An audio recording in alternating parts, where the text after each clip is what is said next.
Muito bem. Então, nós vamos apresentar os modelos computacionais fundamentais utilizados em programas baseados no MTP, Electromagnetic Transient Program. Qual que é o objetivo? Ao final dessa apresentação, você deve ser capaz de compreender os conceitos essenciais de modelagem e simulação de componentes elétricos básicos utilizados em programas baseados no MTP. O que é necessário? Como é que foi estruturada essa apresentação? Temos uma introdução, nós vamos falar de uma publicação fundamental, que eu recomendo que vocês leiam. Vamos apresentar os modelos digitais para resistores, indutores e capacitores, parâmetros concentrados. Modelo digital para linha de transmissão, aí modelo monofásico, considerando a linha ideal. Vamos falar do algoritmo fundamental de simulação. Um pouco sobre a precisão da solução computacional, a estabilidade, conclusões, referências e agradecimentos. Então, para estudar transitórios, é importante a gente ter muito claro conceitos na área de circuitos elétricos. Conceitos de carga, tensão, corrente, potência, energia, resistência, indutância, capacitância. As leis, lei de Ohm, lei de Kirchhoff, o método das malhas, o método dos nós, os teoremas, superposição, Thevenin, Norton, máxima transferência de potência, princípios, transformações, funções. Essa noção é essencial para poder entender fisicamente o que está acontecendo e, do ponto de vista de análise de circuitos, a aplicação dessas leis, desses teoremas, foi sistematizada através do programa. Por exemplo, o algoritmo fundamental utiliza o método dos nós. Então, é interessante vocês saberem como é que é a solução dos circuitos elétricos utilizando o método nodal. Okay? Como é uma solução numérica, nós vamos precisar de conceitos de integração numérica. Então, dada uma curva f de tal, qualquer,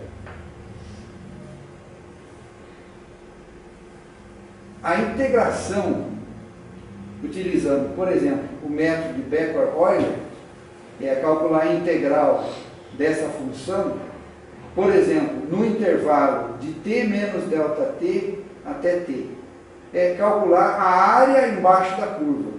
Quer dizer, a integral de uma função no intervalo especificado é a área embaixo da curva, essa área delimitada aqui. Quando eu aproximo a área embaixo da curva pela amplitude da função no instante t vezes delta t, eu estou calculando, na verdade, a área de um retângulo. Então, eu estou calculando o retângulo do instante t para trás. Por isso que se chama Becker-Euler. Eu poderia ter um outro método, que é o Forward-Euler, um outro método de integração, que eu aproximo a área sobre a curva, calculando um retângulo, onde eu pego a magnitude no instante t menos delta t, vezes delta t. Aí eu calculo essa área que seria desse retângulo aqui abaixo.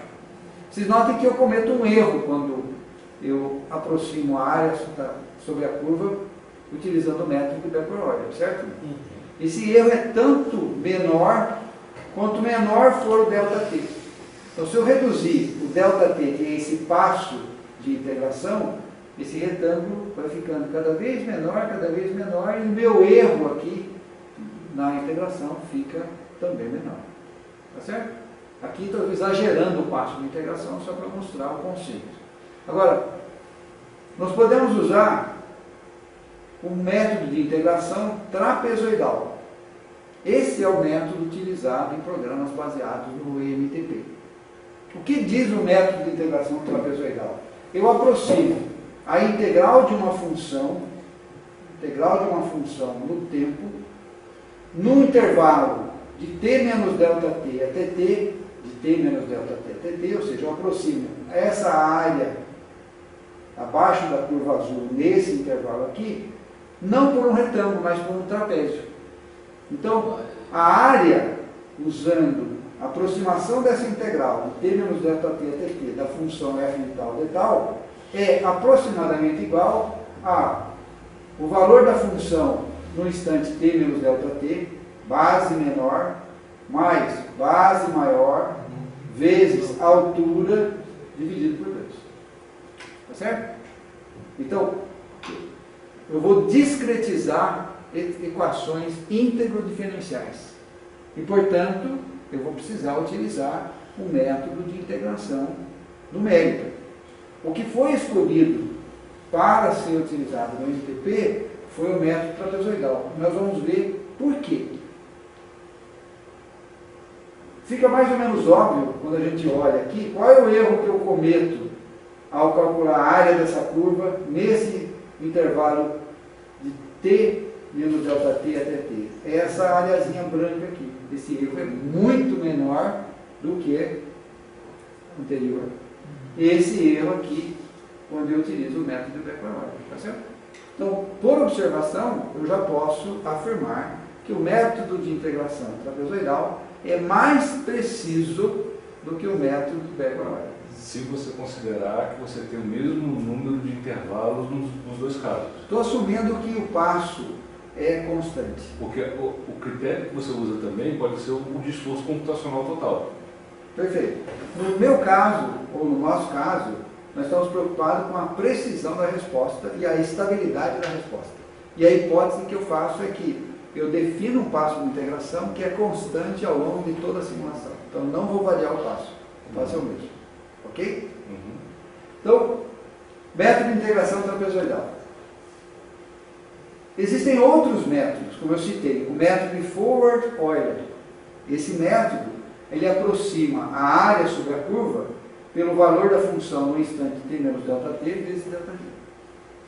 Também é um método de primeira ordem. Por quê? Eu só preciso da informação da função no instante anterior, em um instante anterior. Só uma amostra anterior é suficiente para calcular e aproximar a área da curva de t menos ΔT até t. Agora, tem métodos que são de segunda ordem. Por exemplo, o método de Simpson, que aproxima a área ou a integral desta função de t menos ΔT até t, utilizando informação da função em t menos 2 ΔT, t menos ΔT e t. Então veja, por isso que ele é de segunda ordem. Ele precisa de duas amostras do passado para poder integrar até o presente. Existe o método Gear, que é um método também de segunda ordem. Ele também utiliza informações com quocientes aqui diferentes. Vocês já devem ter ouvido falar em outros métodos, por exemplo, o método de Runge-Kutta, de terceira ordem, de quinta ordem. O que esses métodos fazem? Eles são algoritmos que permitem calcular a integral de uma função, ponderando amostras da função coletadas em instantes anteriores. Está certo? Muito bem. O próximo. O professor Hermann Dommel publicou esse artigo em 1969. Nesse artigo tem-se a proposta de solução computacional digital para o cálculo de transitórios eletromagnéticos em redes monofásicas e multifásicas. O algoritmo do MTP está estabelecido nesse artigo e depois foi sendo aperfeiçoado ao longo do tempo com várias contribuições de vários pesquisadores, inclusive do professor Dommel, do professor Marti, lá na UBC, no Canadá. Muitos trabalhos têm sido publicados nesta conferência internacional, o IPST, International Conference on Power System Transients. E no site dessa conferência vocês têm acesso a todos os artigos publicados desde 1995, quando foi iniciada a conferência. Então, para os projetos que vocês têm que desenvolver, eu recomendo que vocês acessem e baixem, porque pode ser que você encontre já algum caso que foi resolvido bastante similar com o que você tem que resolver. Então você vai ter referências em como comparar. Professor, esse site aí, que eu acho que eu tinha falado para o senhor, que esse link aqui... Eu já corrigiu, tá certo? Tá? Vamos então falar sobre o modelo digital computacional para resistores e capacitores. Começando com um resistor linear. Note que, dado um resistor, assumindo aqui linear, um elemento concentrado, então para o fenômeno em estudo, a frequência e o comprimento de onda, o meu circuito pode ser considerado como de parâmetros concentrados. Nesse caso, dado uma tensão aplicada nos terminais desse resistor, pela lei de Ohm, haverá uma corrente circulando através dele. Então, em qualquer instante de tempo t, a tensão nos terminais do resistor é dada pelo produto da resistência pela corrente que ela atravessa. Tá certo? Note que aqui, para saber a tensão no resistor, basta conhecer a corrente no resistor e multiplicar pela resistência. Então, o modelo digital discretizado do resistor é o próprio resistor. Não há necessidade de integrar e derivar nada. Tá certo? O que não acontece com o indutor. No caso de um indutor linear, quando se aplica uma tensão nos seus terminais, vai circular uma corrente. A relação entre a tensão aplicada e a corrente que vai circular obedece à lei de indução de Faraday. V igual a L dI dt.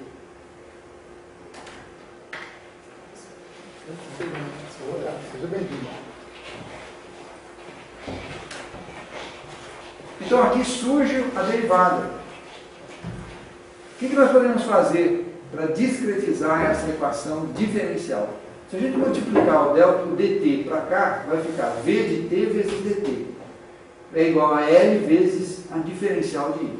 Se eu integrar ambos os membros de t menos ΔT até t, do lado esquerdo vai ficar a integral de t menos ΔT até t da tensão igual a indutância constante, sai fora da integral, de t menos ΔT até t da diferencial de corrente.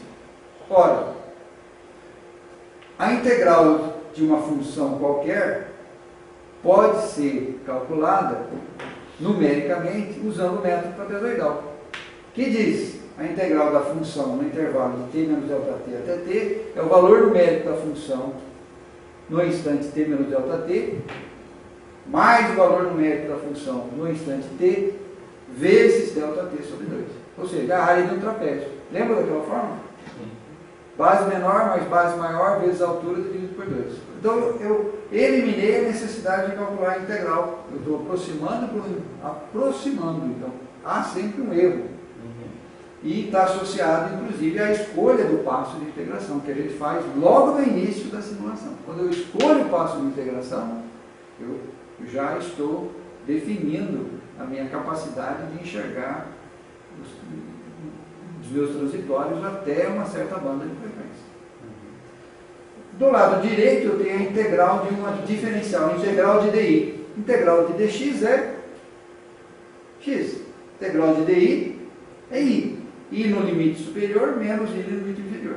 Perfeito. Então, note, a minha equação que relaciona tensão e corrente nos terminais de um indutor, no domínio do tempo discreto, utilizando o método de integração trapezoidal, é representada por essa relação aqui. Note que tem informação de tensão no instante t, informação de corrente no instante t, informação de tensão no instante anterior, t menos ΔT, e informação de corrente no instante t menos ΔT. Você fez a integração lá pelo método trapezoidal? Trapezoidal. O primeiro termo aqui antes do igual, e no segundo você fez o... A integral de DI. DI. Integral de I é corrente. Integral de dx certo. é x. Mas qual método numérico você usou? Aí não precisa. Aí é preciso. Integral de um diferenciando. Integral de dx é x. X no limite superior menos x no limite inferior. Então aqui não há, aqui é exata a solução. Certo? Agora, aqui não, aqui é aproximada. Tá, você não tem a função, né? Entendeu? O VT tá bom. Perfeito? Então, o importante é que eu tenha agora uma fórmula de recorrência, que eu posso ou isolar a tensão, em função dos outros parâmetros do circuito, ou isolar a corrente. Então vamos isolar, por exemplo, a tensão. Então, essa é a equação que nós tínhamos lá, que representa a relação de tensão e corrente no modelo discretizado do indutor utilizando o método trapezoidal. Note, se eu mudar o método de integração, muda essa relação. Portanto, o modelo vai mudar.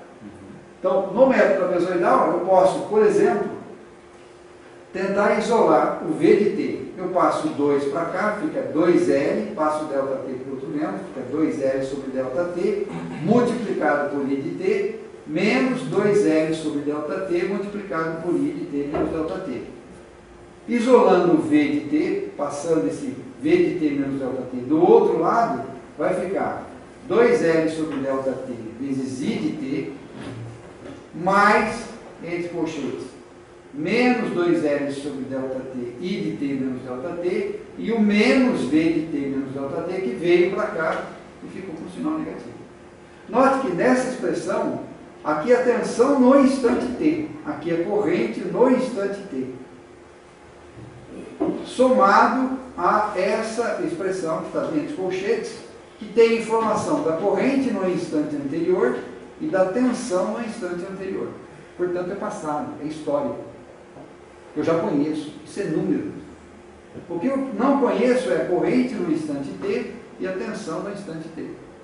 Portanto, essa expressão entre colchetes aqui, eu posso chamar de uma função histórica no instante T, que depende, claro, o valor numérico dela já é conhecida no instante T, porque é informação do instante anterior, onde eu já tinha a solução do meu problema. Ora que, então, a tensão nos terminais do indutor é dado por esse produto 2L sobre ΔT vezes I mais uma fonte de tensão. Volts é igual a ohms vezes ampere mais volts. Portanto, 2L sobre ΔT tem dimensão ohms. Tá certo?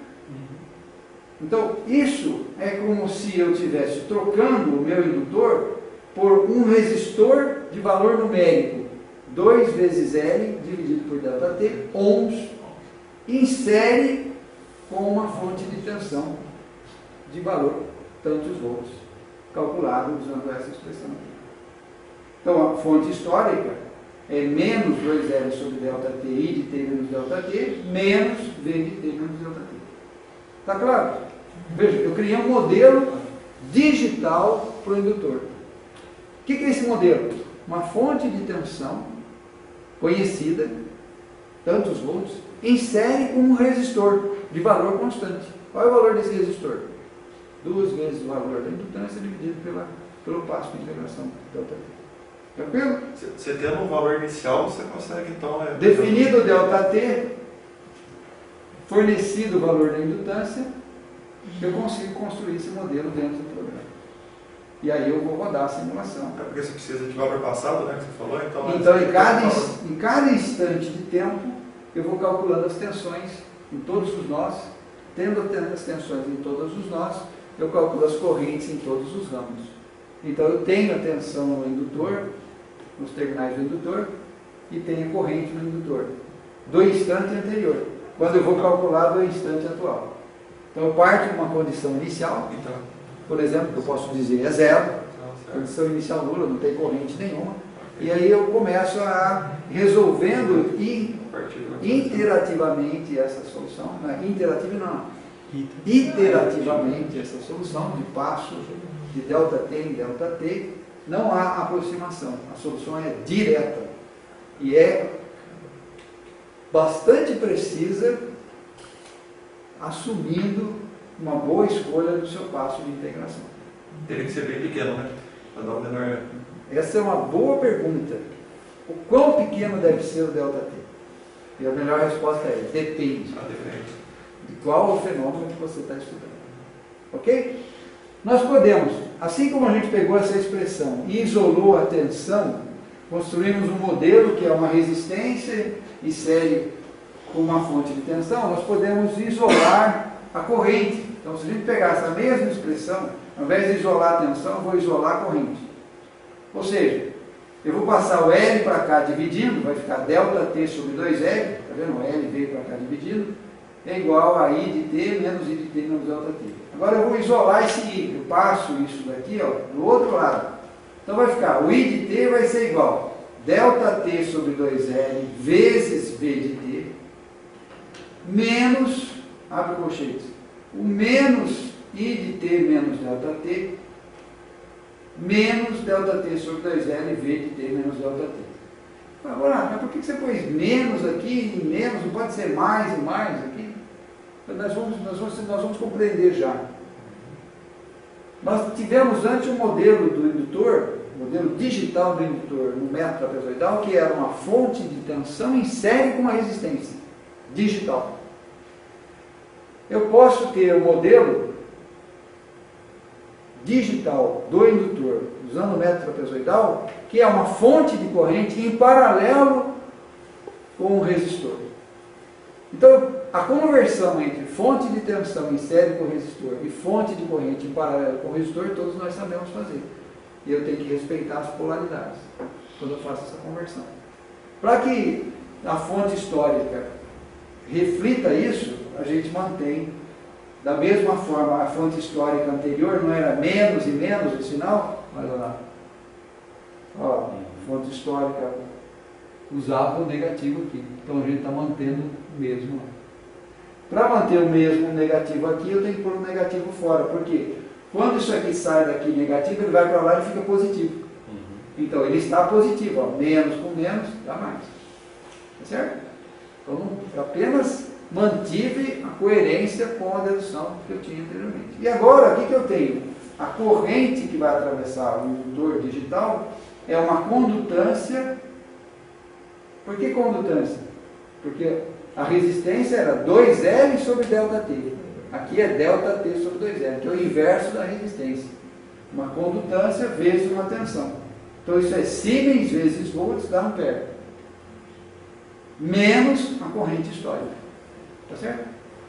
Então, com isso, o indutor linear no domínio do tempo contínuo é transformado no indutor discretizado no domínio do tempo discreto, portanto, usando o método trapezoidal, e nós vamos ter ou uma fonte de tensão histórica em série com o resistor, que representa, então, nesses dois terminais, ao invés de eu ter um indutor, eu vou ter um resistor de valor 2L sobre ΔT em série com uma fonte de tensão histórica, ou uma fonte de corrente histórica em paralelo com esse mesmo resistor equivalente digital.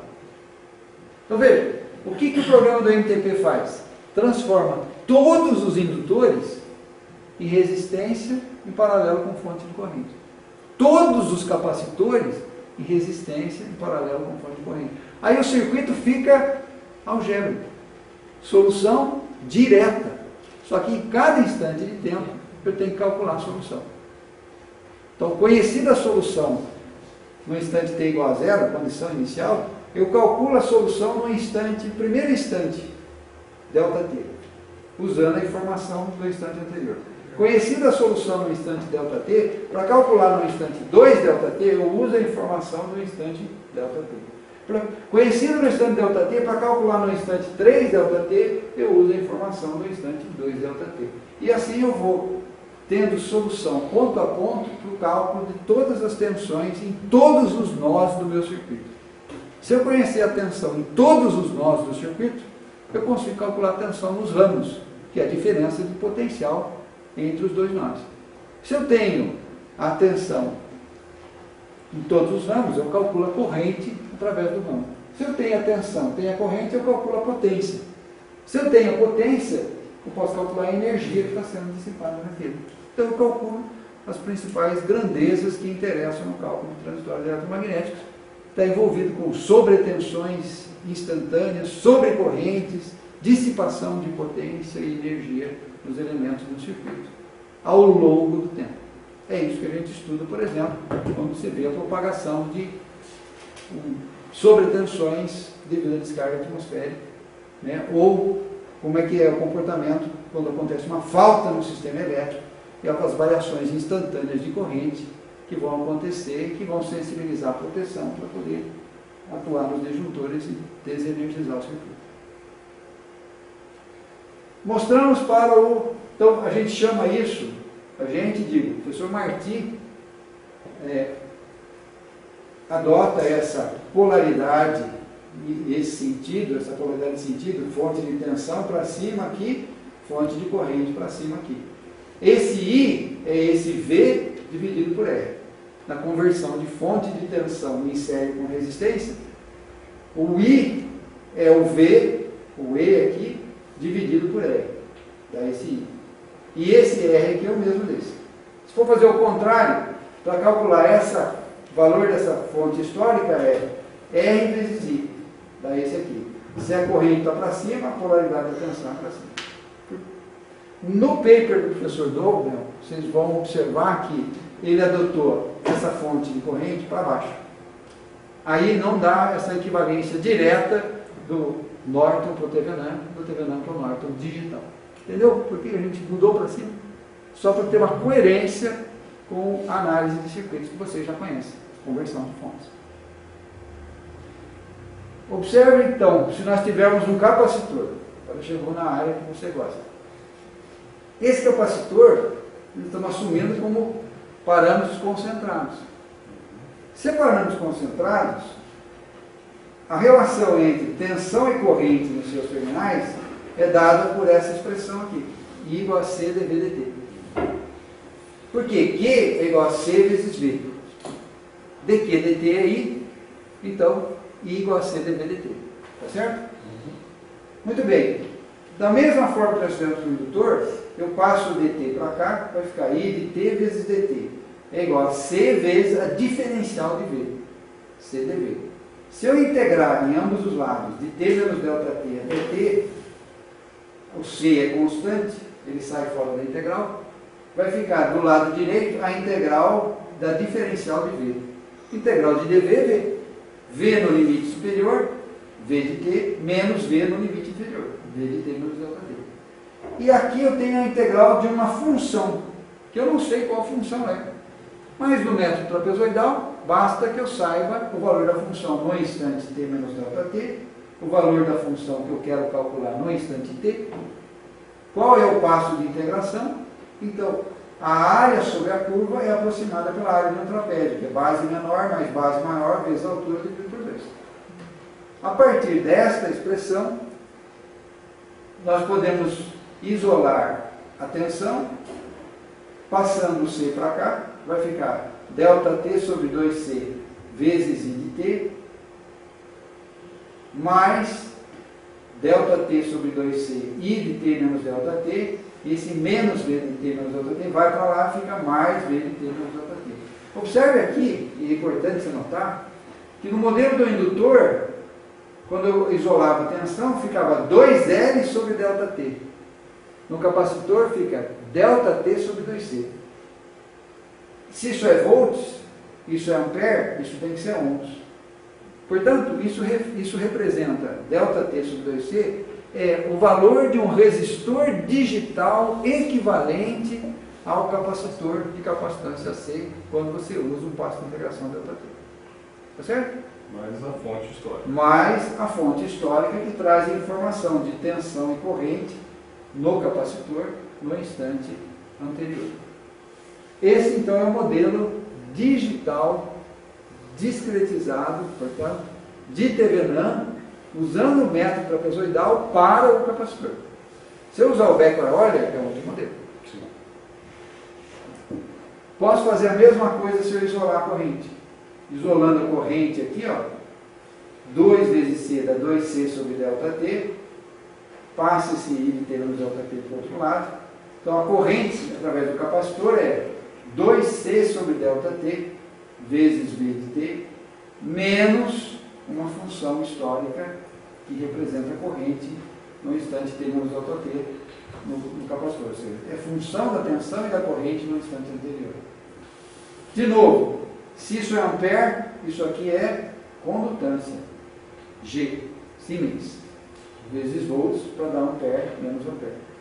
Ou seja, os modelos básicos de resistências, indutâncias e capacitâncias, parâmetros concentrados, dentro de um programa de transitores eletromagnéticos, são assim calculados através do método trapezoidal. Então, onde tiver capacitor, o programa vai entender que entre o AOK e o AM existe um resistor de